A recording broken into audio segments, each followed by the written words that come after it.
ibyaha birushaho kugenda bigira umuryango mugari. Bivuze ngo ibyaha muri iki gihe cya none birarushaho n'ubundi kwiyongera, nuko ugasanga abatinganyi bararushaho kwaguka. Ariko ijambo ry'Imana yatubwiye ngo nubona barutse nk'ibyatsi, Imana igiye gusarura. Numva ijwi rimbwiye ngo mbese iyo umuhinzi imyaka ye yeze abigenza ate? Ndasubiza muri iryo yerekwa ngo igikorwa nuko iyi imyaka yeze isarurwa.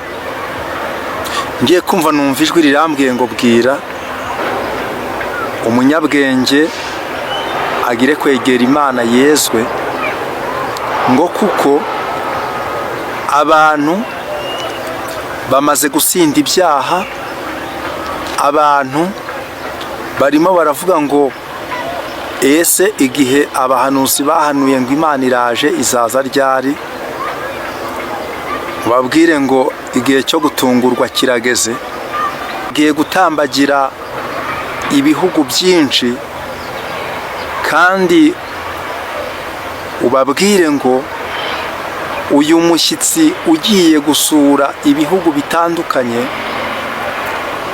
ubabwire yuko abanyabwenge bakwiriye kumwitegura. Imana mu rugero ku muperezida, usenga Imana igufashe gusobanukirwa, usobanukirwe iri yerekwa ry'uyu murima w'amasaka nabonye uri gusarurwa. Kandi nukuri ngiye kubona mbona abasaruzi bawunyuzemo, mbona barawusaruye, mbona birarangiye. Igihe cyo kurimbuka kw'abanyabyaha kirageze, igihe cyo kurimbuka kw'abasambanyi. Ni koko wabikoze kenshi ubona nurwaye sida, wumva urihumurije ngo ni amahoro, ariko igihe cyo kurimbuka kwawe kirageze. Uyu mwanya ndagira ngo nkubwire ngo hari ikibaya abantu bagiye kugeramo, kandi iki kibaya kugira ngo n'ubundi bakikuremo, nkunze kubivuga, bizagora benshi. Imana irambwira ngo uhanurire aba bantu, babwire ngo ishyano riraje, ikibi kiraje, kandi ngo ishyano rigiye gusimburwa n'irindi shyano, inkuru mbi ikurikirwe n'iyindi mbi, akaga kazakurikirwa n'akandi kaga. Imana irambwira ngo kandi bazashaka Uwiteka. Kuboroga kw'abantu benshi kirageze. Iyi Mana yambwiye ngo igihe cyo kuboroga kw'abantu benshi kirageze. Imana irambwira ngo ariko umuntu wubaha Imana izamushyigikira. Umuntu wavuganye n'Imana, Imana izabana nawe. Imana idufashe cyane. Ni ukuri wowe neza amatwi, icyo gihe nta mwana w'umuntu uzabasha n'ubundi kukurengera uwo yaba ari we wese, kuko buri wese azaba ari gutakira, azaba ari gutabaza Imana ye. Kandi kubera ko Imana ziratandukanye, ariko icyo gihe ububasha n'ubushobozi buzaba ari ubw'Imana yaremye ijuru n'isi. Yemwe bapasiteri, mugiye kubona ishyano kuko mutabwije abantu muyoboye ukuri. Yewe ndagira ngo nkubwire ngo iyi minsi mibi, ijambo ry'Imana riratubwira ngo ntabwo umuhanuzi abasha kumenya igihe cyayo. Ibyo ni ubwiru bw'Imana, kuko gukora kw'Imana kose kuratungura. Ariko ndagira ngo nkubwire ngo iminsi mibi iraje. Imana yambwiye ngo iminsi mibi iraje kandi itunguye abantu benshi. Kandi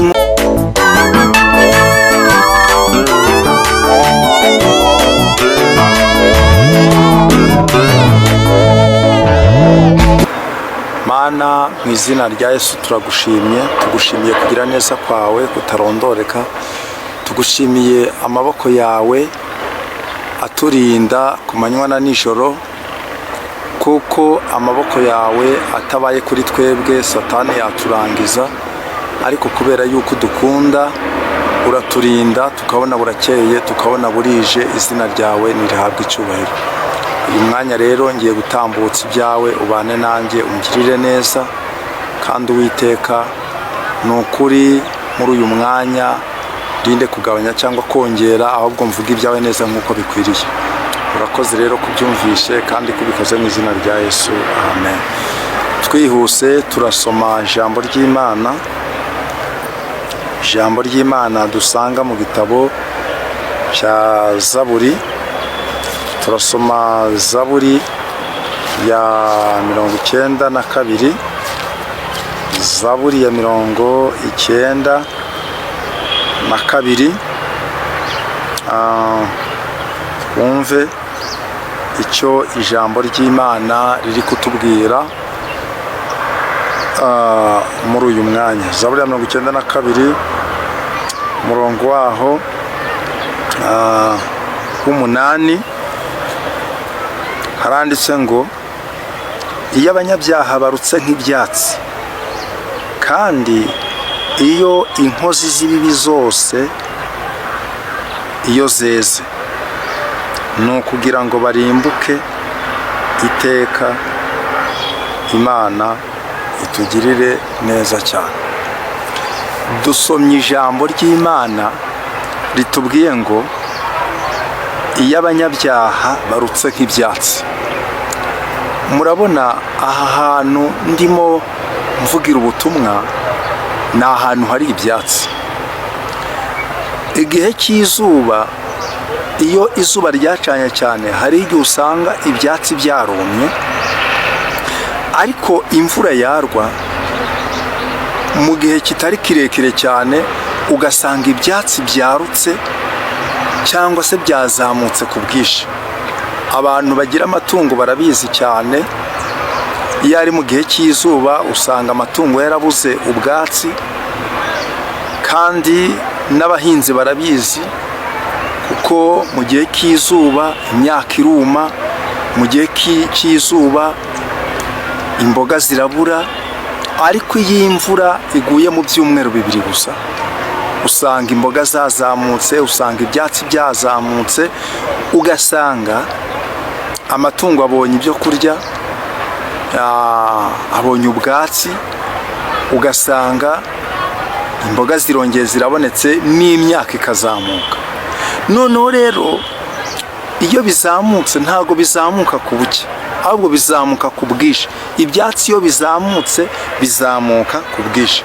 None ijambo ry'Imana ratubwiye ngo iyo abanyabyaha barutse, iri jambo muryumve neza, iyo abanyabyaha barutse nk'ibyatsi kandi inkozi z'ibibi zose iyo zeze, ni ukugira ngo barimbuke iteka. Ni ukuvuga ngo iki gihe cya none cyangwa se iyi minsi turimo, tuvugishije ukuri, ni koko amazu ageretse, abakire bari kuyubaka rwose bigakunda. Tuvugishije ukuri, abanyabwenge bari kwiga bakabona na buruse bakajya kwiga hanze, ubumenyi bukarushaho kwiyongera, abanyabwenge bakarushaho n'ubundi kugwira. Tuvugishije ukuri, ijambo ry'Imana riratambuka mu nsengero hirya no hino aho batazikinze, kandi wenda uretse mu Rwanda, ntabwo mu bindi bihugu ariko insengero zifunze, kandi ubutumwa tuvuga ntabwo tububwira abanyarwanda, turabubwira abatuye isi bose babasha kumva ururimi rw'ikinyarwanda. Ubu butumwa burabareba. Ijambo ry'Imana riratambuka ku maradiyo, ijambo ry'Imana riratambuka ku mbuga nkoranyambaga zitandukanye. Iyo ugiye kuri Facebook usanga ijambo ry'Imana ririyo, wagera kuri YouTube ugasanga ijambo ry'Imana rirahari, izindi mbuga nazo ugasanga nuko nguko rirahari. Ariko wareba ugasanga ijambo ry'Imana ntabwo ryemerera umuntu gusambana, ariko wareba ugasanga abasambanyi bareze nk'ibyatsi, cyangwa se nk'uko ijambo ry'Imana ritubwiye ngo iyo abanyabyaha barutse nk'ibyatsi, ugasanga abasambanyi barimo bararushaho gushora imizi, bararushaho kuzamuka, bararushaho kwaguka, bararushaho kuba itsinda rigari. Nyamara ijambo ry'Imana ntabwo riri kwemerera umuntu gusambana. Wareba ugasanga ubwicanyi buri gukorwa muri iki gihe cya none ni ubw'indengakamere. Nyamara ijambo ry'Imana ntabwo riri kwemerera abantu kwicana.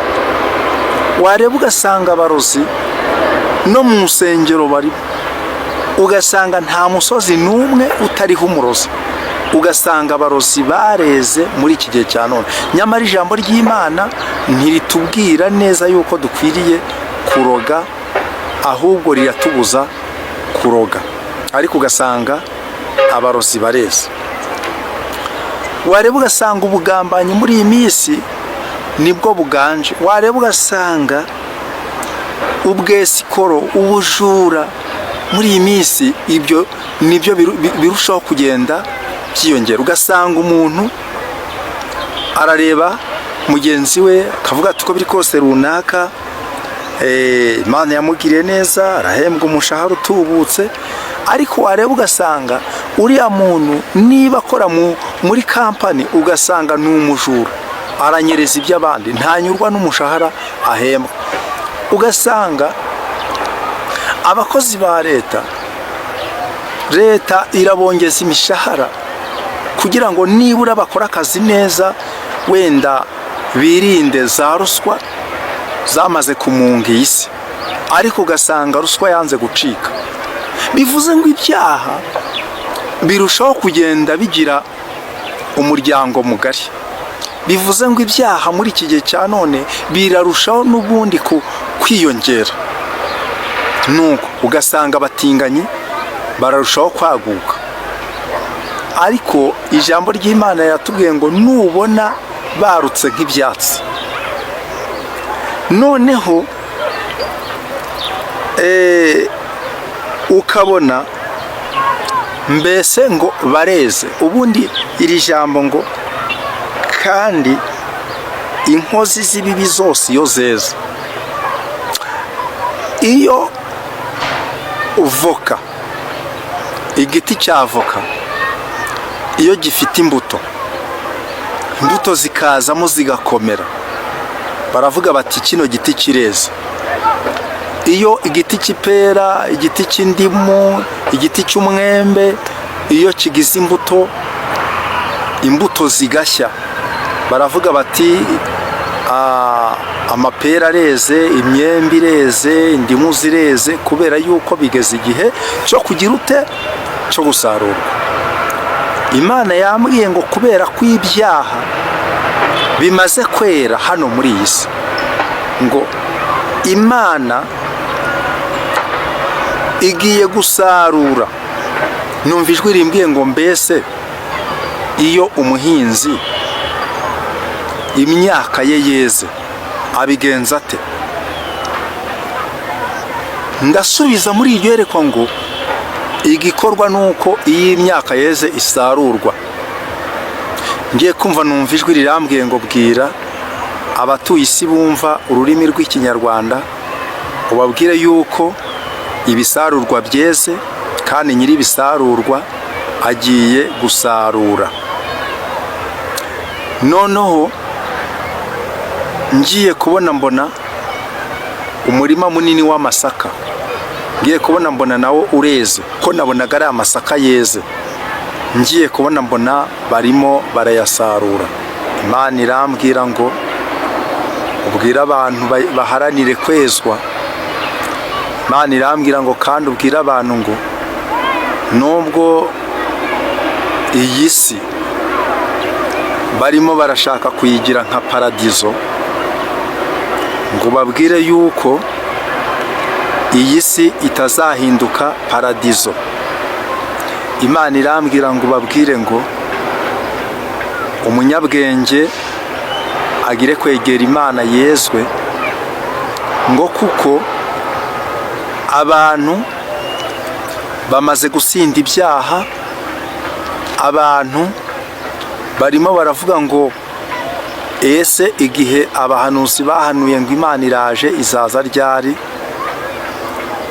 Babwire ngo igihe cyo gutungurwa kirageze, kandi ngo babwire ngo iyo umuntu afite ubukwe agerageza kwitegura, agashaka ibyo kwakira abashyitsi, agashaka ibyo kuzimanira abazaza muri ubwo bukwe, ubabwire ngo umushyitsi mukuru agiye gutambagira ibihugu byinshi, kandi ubabwire ngo uyu mushyitsi ugiye gusura ibihugu bitandukanye, ubabwire yuko abanyabwenge bakwiriye kumwitegura. Imana mu rugero ku muperezida irambwira ngo iyo umuperezida runaka ari busure igihugu runaka, ku makuru biravugwa, abantu bakamenya ngo perezida wenda wa Amerika arasura igihugu cya Djibouti, arasura igihugu cya Mozambique, ni urugero. Ubabwire ngo umuntu ukomeye agiye gutambagira ibihugu bitandukanye, kandi ngo n'umupagane azamenya yuko icyo gihugu cyasuwe n'umuntu ukomeye. Imana irambwira ngo ubwire abantu bitwa yuko bakomeye muri iyi si, babwire ngo ubwo uyu munyacyubahiro agiye gutambagira ibihugu bitandukanye, ngo hari abantu benshi bibwiraga yuko bakomeye bazabasha kuva mu nzira, kugira ngo n'ubundi ubwo azabatambagira azaba afite umutekano usesuye. Imana irambwira ngo urebe perezida iyo ari busure ahantu, ngo ntabwo abantu usanga bafite kwitwara uko bitwaraga muri ako gace, kuko haba harinzwe, haba hari umutekano. Imana idufashe cyane.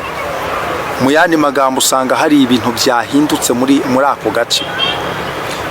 Nibwo Imana yambwiye ngo hari ibintu bigiye guhinduka, kandi impinduka yabyo itungure benshi. Kandi Imana irambwira ngo ubwo umushyitsi mukuru agiye gusura ibihugu bitandukanye, ngo ubabwire ngo isaka riba cyangwa se igenzura rikorwa, kugira ngo umunyacyubahiro cyangwa se umuperezida wasuye agace runaka abashe kugendera mu mutekano we. Ngo iyo bagufatanye fraude, bakagufatana ibidakwiriye, icyo gihe uhura n'ibibazo bikomeye cyane. Imana irambwira ngo uko igiye gutambagira niko abantu bazasanganwa ibidakwiriye, bagiye guhura n'akaga gakomeye. Ubu butumwa ni ukuri, usenga Imana igufashe gusobanukirwa, usobanukirwe iri yerekwa ry'uyu murima w'amasaka nabonye uri gusarurwa. Kandi ni ukuri ngiye kubona mbona abasaruzi bawunyuzemo, mbona barawusaruye, mbona birarangiye. Nabonye ikirere gicuza umwijima, noneho muri kwa gucura umwijima mu kirere, ngiye kubona mbona abantu bari kuvuga ngo Mana, ibi ni ibiki ko kuva tubayeho ibi tutigeze tubibona? Imana irambwira ngo ubwo umushyitsi agiye gutambagira ibihugu bitandukanye, ngo abantu benshi bitegure kubona ibyo batigeze babona. Imana irambwira ngo babwire ngo Imana yagiye ituma abakozi bayo bakababurira, ndetse ngo kubw'intore z'Imana ngo zigenda zitakira Uwiteka, ngo bya bihe Imana ikagenda ibyegezayo mu gihe byakagombye gutebuka, ariko kandi ikabyegezayo igira ngo nibura abantu bave mu byo barimo. Imana irambwira ngo none uko ibyatsi biruka niko n'abanyabyaha bari kuruka. Imana niho yampaye iri jambo, irambwira ngo burya iyo inkozi z'ibibi zose zeze ngo ni ukugira ngo barimbuke iteka. Imana irambwira ngo igihe cyo kurimbuka kw'inkozi z'ibibi kirageze. Igihe cyo kurimbuka kw'abapagani banze kwihana kandi ubutumwa butambuka buri gihe kirageze. Igihe cyo kurimbuka kw'abanyabyaha kirageze. Igihe cyo kurimbuka kw'abasambanyi. Ni koko wabikoze kenshi ubona nturwaye sida, wumva urihumurije ngo ni amahoro, ariko igihe cyo kurimbuka kwawe kirageze. Uyu mwanya ndagira ngo nkubwire ngo hari ikibaya abantu bagiye kugeramo, kandi iki kibaya kugira ngo n'ubundi bakikuremo, nkunze kubivuga, bizagora benshi. Imana yarambwiye ngo abanyembaraga ntibazakivanwamo nuko ari abanyembaraga. Imana irambwira ngo abanyabwenge ntibazakivanwamo nuko bafite ubwenge bwinshi. Imana irambwira ngo ntabwo intwari zizakivanwamo nuko ari intwari, ahubwo Imana irambwira ngo iki kibaya umuntu wese uzabasha kukivamo azakivanwamo nuko yubashye Imana agakiranukira imbere y'Imana. Imana irambwira ngo uhanurire aba bantu, babwire ngo ishyano riraje, ikibi kiraje, kandi ngo ishyano rigiye gusimburwa n'irindi shyano, inkuru mbi ikurikirwe n'iyindi mbi, akaga kazakurikirwa n'akandi kaga. Imana irambwira ngo kandi bazashaka Uwiteka mu gihe cy'amakuba ntibazamubona, kuko Uwiteka azabajya kure kubera ko yabahaye igihe bakanga kumwumvira. Imana irambwira ngo bwira abanyabwenge bamenye Imana bayinambeho, ngo kuko nubwo umuntu wese wubaha Imana muri iyi minsi abaye isuzugurwa, abaye igishungero, abaye iciro ry'imigani, Imana irambwira ngo igihe kirageze Imana yubahisha abantu bayubashye. Imana irambwira ngo igihe kirageze son perevo tikrere shisefaine contre la bekuwa sirije zitotaine. Imana irambwira ngo igihe kirageze abantu bagiye kumenya neza yuko umukozi w'Imana afite agaciro. Nituvuga umukozi w'Imana ntabwo ari ababesikoro bo muri iyi minsi, aba batekamutwe bo muri iyi minsi bari kugenda bakomeretsa imitima ya benshi, ahubwo ni umukozi w'Imana ubihagazemo neza, umukozi w'Imana utabasha n'ubundi kurogwa n'iyi si, umukozi w'Imana ubasha gukorera Imana ndetse adafite ibindi bintu arangamiye cyangwa yubatseho, umukozi w'Imana uri mu muhamagaro we mwiza, ni uwo nguwo. Imana irambwira ngo igihe kirageze Imana igaragaze abantu bayo n'abatari abayo. Nabonye abantu benshi cyane baboroga babura ubahoza. Imana irambwira ngo igihe cyo kuboroga kwa benshi kirageze, igihe cyo kuboroga kw'abantu benshi kirageze. Iyi Imana yambwiye ngo igihe cyo kuboroga kw'abantu benshi kirageze. Imana irambwira ngo ariko umuntu wubaha Imana, Imana izamushyigikira. Umuntu wavuganye n'Imana, Imana izabana nawe. Imana idufashe cyane. Ni ukuri wowe neza amatwi, ubutumwa buhora butambuka bukakubwira ngo waretse ibyaha, wavuye mu ngeso mbi, waretse ubwo businzi, waretse ubwo busambanyi, waretse ayo matiku, kujya mu bapfumu ukabireka, kurogesha mwene se ukabireka, ariko wakomeje kwinangira umutima. igihe cyo kurira kwawe kirageze. Ijambo dusomye riratubwiye ngo iyo abanyabyaha barutse nk'ibyatsi kandi inkozi z'ibibi zose iyo zeze ngo ni ukugira ngo barimbuke iteka.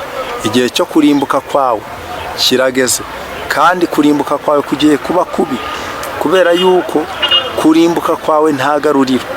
Birababaje, biteye ubwoba.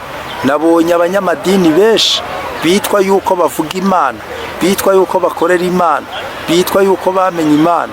Nabonye barimo batabaza Imana, Imana ikabihorera. Numva ijwi rirambwiye ngo uko byagenze mu gihe cya Nowa, abantu bakagenda bakajya gukomanga ku rugi rw'inkuge ngo Nowa we dukingurire. Nowa akababwira ngo ntabwo ari njye wakinze, ahubwo Uwiteka niwe wakinze. Imana irambwira ngo icyo gihe nta mwana w'umuntu uzabasha n'ubundi kukurengera uwo yaba ari we wese, kuko buri wese azaba ari gutabaza Imana ye. Kandi kubera ko Imana ziratandukanye, ariko icyo gihe ububasha n'ubushobozi buzaba ari ubw'Imana yaremye ijuru n'isi. Yemwe bapasiteri, mugiye kubona ishyano kuko mutabwije abantu muyoboye ukuri, ahubwo mukaberereka kugira ngo bazane amaturo n'ibyacumi.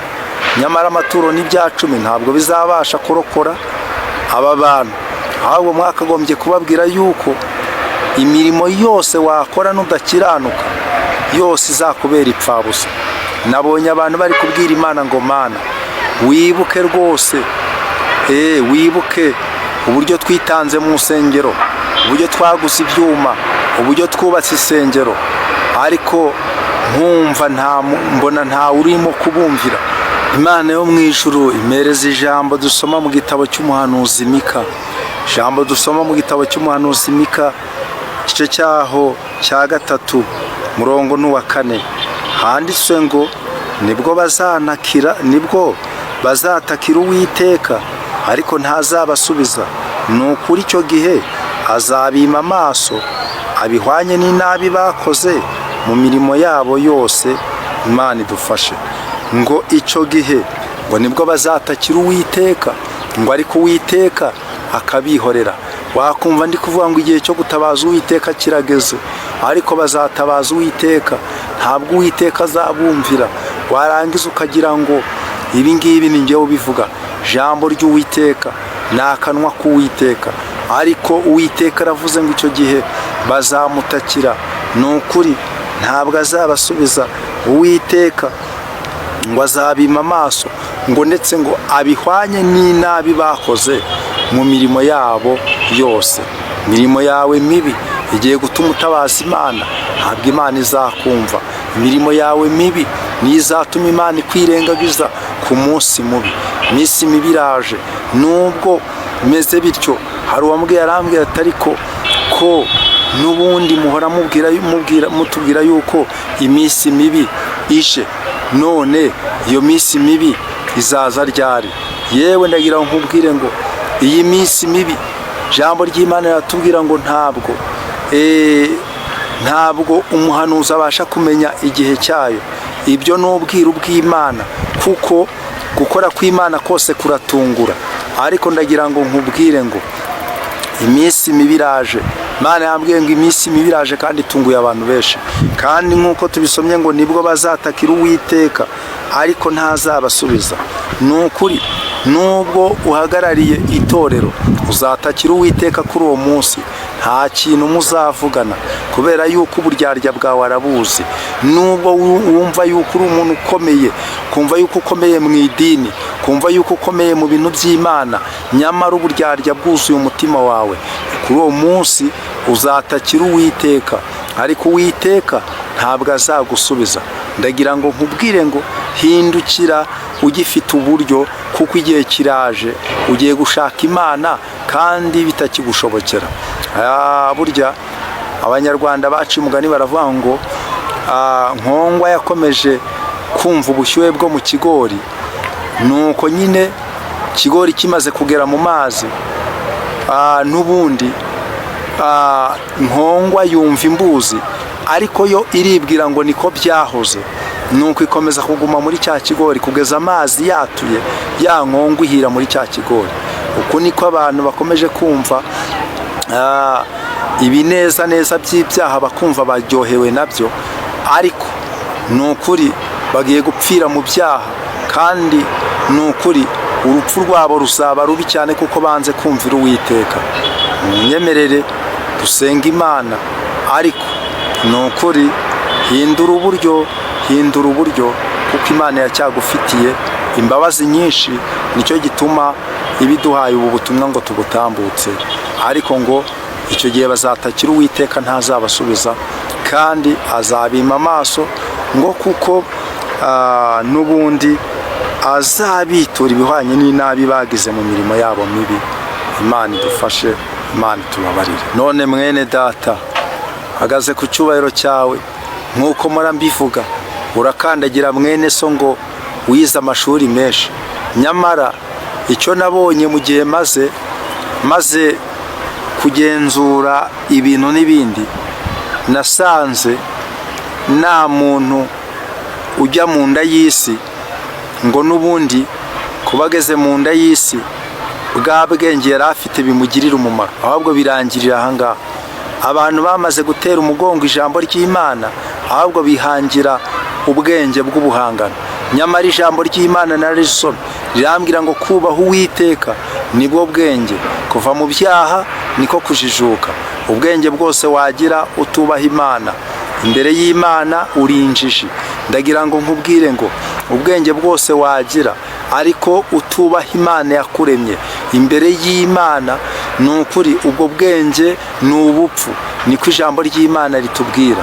Yewe wowe uneze amatwi, ni ukuri ndagira ngo nkubwire ngo nubwo uri kurya ukaryama, ukaba wicaye muri ofisi, ukabona ifaranga riri kwinjira buri kwezi ukarikaraba nk'ukaraba amazi, ariko igihe kirageze ntuzabasha kurengerwa n'amafaranga ufite. Igihe kirageze ntuzarengerwa n'ubutunzi ufite. Amafaranga waborotse kuri banki ntazabasha kukurengera. Ndagira ngo nkubwire ngo yewe wowe unese amatwi, yewe igihe kirageze umuntu wese arengerwe n'Imana yamenye, umuntu wese arengerwe n'Imana yakoreye, umuntu wese arengerwe ni ukuri arengerwe n'ibyo yakoze akorera Imana kandi yubashye Imana. Mana idufashe, tugiye gusenga Imana, ariko ndagira ngo nkubwire ngo ucyumva ubutumwa, ufata umwanya wo gusenga, ufata umwanya wo kwihana, ufata umwanya wo kugarukira Imana. Imana iduhereza ubu butumwa kugira ngo nibura babwumva bakize ubugingo bwabo.